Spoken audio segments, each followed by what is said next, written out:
So how do you handle questions from the audience after a presentation or during a presentation? Well, for starters, don't panic. Do not panic. It's a good thing that someone's asking you a question. It means they understand something about what you're talking about, are intrigued, and want greater clarification. So if it's not a huge room full of 1,000 people and you're not under a time restraint, I think it's a good thing that people interrupt you during your presentation with a question.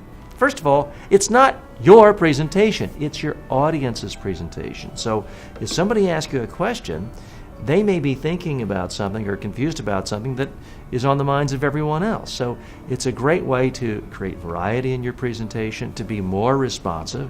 And here's the thing, if you're answering that person's question now, you have 100% proof that what you're saying is interesting to that person. So I love when people interrupt me with questions. Couple of tips, whether it's in the speech or after your presentation, you've got to really listen carefully. Don't cut them off because you've heard it before and you think you know where they're going. Really listen to the question and then answer it the best you can. If you're asked a question you don't know the answer to, don't panic. Don't look like, oh my gosh, I'm so embarrassed. If someone asks you a question you don't know the answer, say you don't know, and then bridge to something that is relevant that you do know. Or if it's something that you know you can find out, say, I can find out and I can email you that answer later today.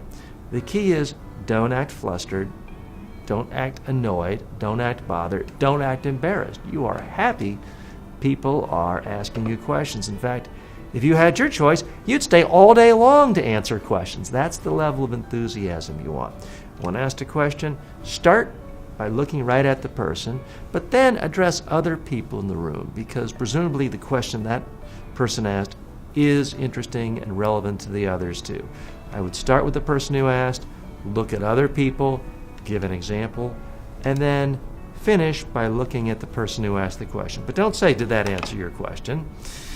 You should have answered the question. Get ready to take another one.